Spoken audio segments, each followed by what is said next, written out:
자, 우리가 조금 아까 일본인촌을 거쳐서 이곳에 오게 됐는데, 이 포르투갈은 목사님이 처음 강의했던 것처럼 이 아유타야 왕조에 있어서 기독교 복음이 처음 들어오게 되어진 가장 중요한 배경이 되었다고 얘기했습니다.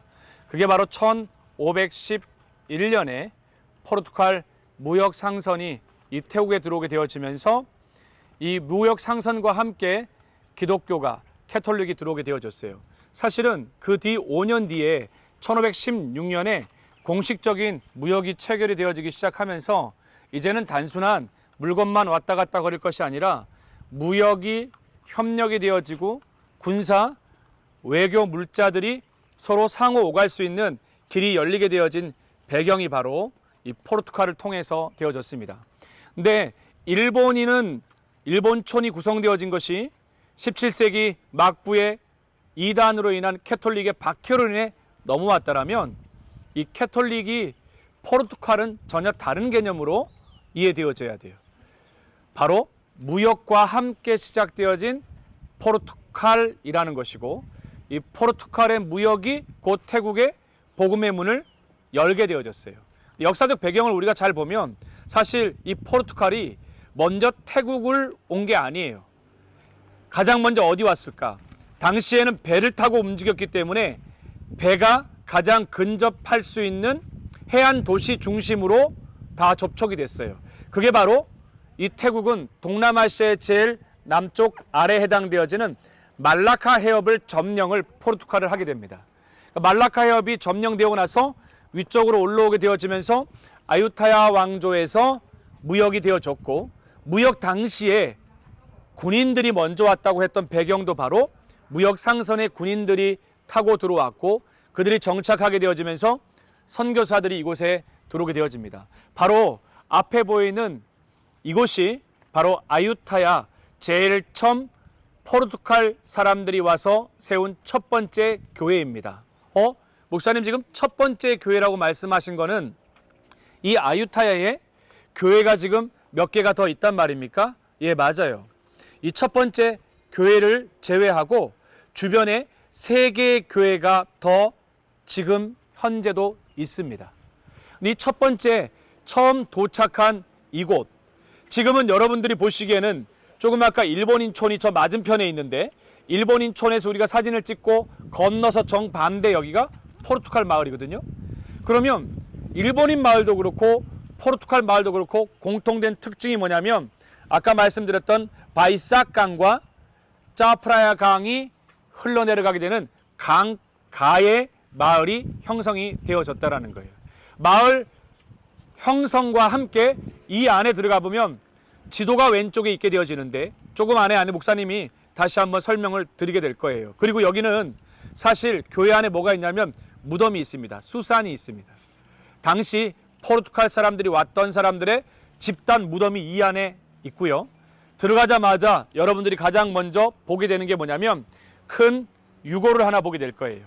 당시 처음 이곳에 도착했던 사람들의 유골을 모아둔 것입니다.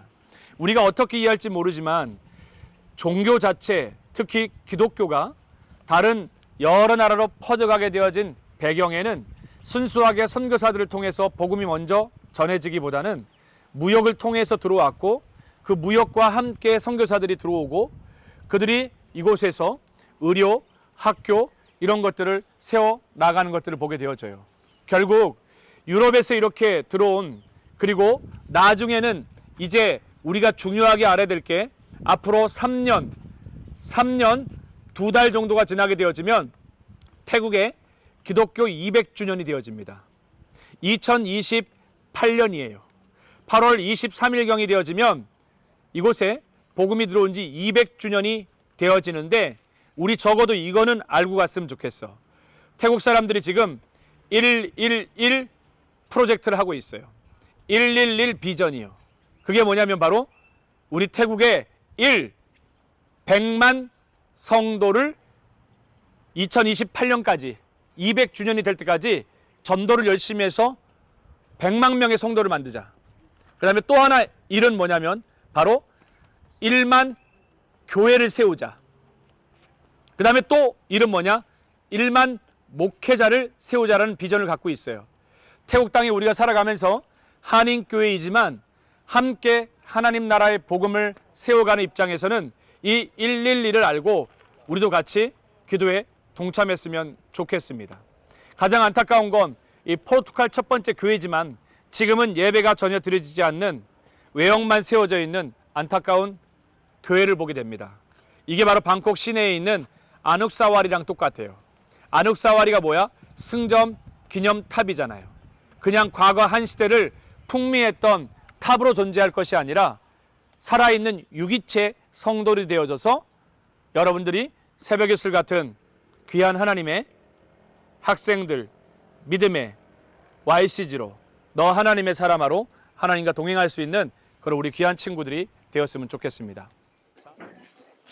조금 아까 계속해서 우리가 보고 있는 아유타야 옛 지도입니다. 이 아유타야의 옛 지도에 보면 각각 머물렀던 나라들이 있잖아요.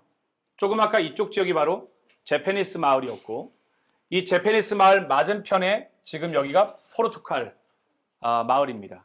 이 포르투갈 처음 세워진 이곳에 포르투갈 교회가 위치해 있고요. 이 첫 번째 교회의 안쪽 면을 좀 이따 보시면은 무덤이 집단 무덤이 되어져 있어요. 그리고 이 안에 이 아유타야 지역에 지금 현재 남아있는 교회들을 보시면 1511년에 포르투갈이 처음 들어오고 1516년에 무역 조약이 체결되어지고 그 다음에 1600년경에 프랑스로부터 굉장히 많은 무역과 기독교 협력이 이루어지게 되면서 신학교도 세워지고 병원도 세워지고 하는 것들을 목사님이 말했던 것처럼 교회들이 그때 당시에는 아마 더 많이 세워졌을 겁니다. 지금 현재 남아있는 교회가 바로 이 첫 번째 포르투갈 교회 여기 있고요. 두 번째 교회는 여기서 얼마 떨어지지 않는 위쪽에 두 번째 교회가 있습니다. 그 다음에 이쪽에 보면 세 번째 교회가 여기에 위치해 있고요. 그 다음에 가장 많은 사람들이 방문하는 네 번째 교회가 바로 성 조셉 교회입니다. 이 성 조셉 교회는 사람들이 혼돈을 하는데 처음 성 조셉 교회가 만들어진 것도 포르투갈 사람들 통해서 만들어졌고 이후에 다시 재건 사역을 했던 것이 뭐냐면 프랑스 사람들이었습니다. 왜? 1500년 초에는 포르투갈이었지만 1600년 때는 누가 프랑스에서 굉장히 많은 사람들이 선교적 사역들을 이 태국 땅 가운데서 감당했기 때문입니다. 그래서 성 조셉은 포르투갈에 시작했지만 나중에는 재건하고 지금의 현존 모습을 유지할 수 있었던 것은 바로 프랑스의 지원과 재건 사역이었던 걸 통해 알 수 있어요. 참 안타까운 것은 왕도 안에 가장 완전한 아유타야의 성을 이루고 있지만 안타깝게도 왕들은 적어도 이 안에 엄청나게 많은 사원들을 세우고 심지어 이 강을 보호막을 삼아서 강 주변에도 엄청나게 많은 사원과 절을 세웠습니다. 그럼에도 불구하고 외국 기독교에 대해서 천주교를 받아들이는 관용 정책을 썼지만 절반뿐이었어요. 왜? 혹 기독교가 이 시암이라고 하는 태국의 아유타야를 비롯한 이런 왕조들에게 큰 영향을 미칠 것들이 두려웠기 때문에 결국 안에 절을 세운 거와는 달리 안쪽에다가 교회를 세우는 것에 대해서는 그렇게 허락하지 않아 결국 외곽에 그들의 자치적 촌을 만들도록 허락했고 주변 부에만 이렇게 보시면은 교회들이 세워져 있는 것을 보게 되어집니다.